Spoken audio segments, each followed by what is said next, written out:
Hi, everybody. It's been a year. I'm here again. The aliens wanted me to come back and start doing this for marketing reasons. They want me to go be homeless in Florida for marketing reasons.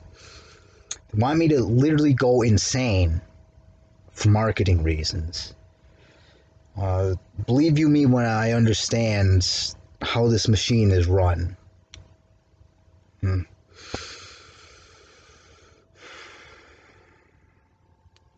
People are people are dumb. It's truth of the universe. People are smart. People are dumb. You got we're, we're just biological robots, man. We execute our programming in our brains. I mean, we algorithmically figure out how to behave through growing up, being raised, assimilating into our culture. And that's like a process. It's like a pile of sand. Like it just one grain at a time, one experience at a time. It just comes in and accumulates, and that pile is how your brain heuristically determines algorithmic behavior. It's more complex than that, but I'm breaking it down into something simple to illustrate a point. This point being, as the sand falls, it gets to larger and larger, and there's this core, like the core personality, and that's becomes difficult to change because it's so surrounded. So your brain has determined that is like the ideal strategy, is figured out, if I behave this way, if I do these things, then I'm going to get this attention, I'm going to be able to participate this way in society, I'm going to play these social games, I'm waving my hands because I don't know what to do with them. And they get like solidified. It crystallizes, and the way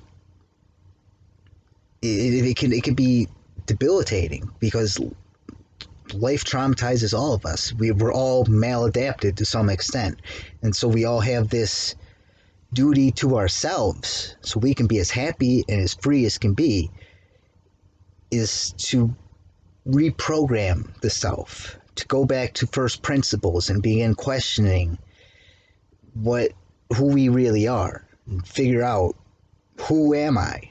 That is the core, that is the seed of spirituality. And it grows into the whole personality. The ego, which is a mask you can take on and off. And a really enlightened person will have many masks. The key of enlightenment isn't to live without a mask, because that's no life at all. It's to be able to adapt to whatever environment or situation you happen to be in. So this leads to the problem. How do you make those changes? Well, the only thing you control in this scenario of the sand falling is the sand, is the type of sand, is the weight of the sand, is the how fast it's falling. You can control the experiences you have. You have some control over it. There's always going to be a degree of reality that's out of your control. But you give yourself credit. You can do immense things and change your reality to facilitate changes in you. And this is kind of the crux of alchemy, the crux of magic, the reason behind magic. Is that you can ritualize certain things to program yourself. A good example of this would be saying grace before a meal. It makes you grateful for the food you're eating, which it changes values, it changes variables within the brain, it conditions you. And then there's a lot of there's so many different ways you can think in this manner to facilitate growth and changes and healing and all that.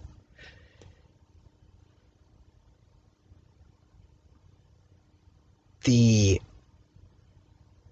principle behind healing is to consciously craft experiences that perturb the norm. It puts you outside your comfort zone, that throws you into an unfamiliar scenario, that causes you to feel some anxiety and unease, and upwards into like fear. Stage fright is very real in all scenarios. I'm rambling. But you want to consciously try and put yourself as uncomfortable as possible. Like the key of the middle way is to always sacrifice what you're willing. That's how I interpret. That's how you get into like that good center between the extremes. And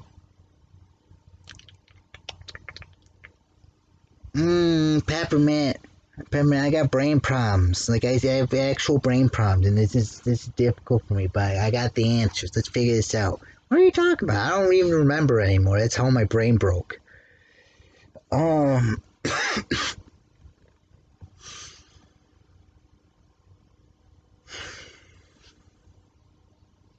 You want to change experiences, which means you have to really break free from all these habits, from these ingrained, conditioned behavior patterns. And one of the best ways to do that is to pick yourself up and go somewhere else. This is what a pilgrimage is.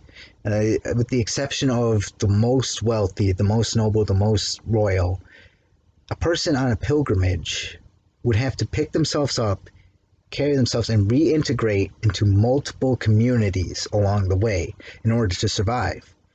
And in doing so, you will learn the relativity of your own operating system. It would be a continuous change of adapting that facilitates that change to the pile of sand inside of you.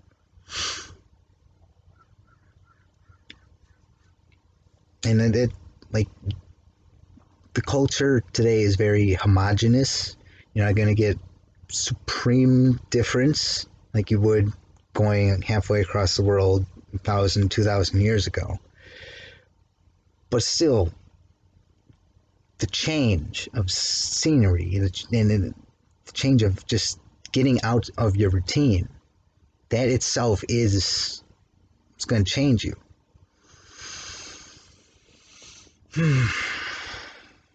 And then going to Florida soon. Gonna be a lot of changes for me. Gonna be a lot of programming and healing for me. I'm excited for it. Also, realistically, me going there. Well, time to do the work.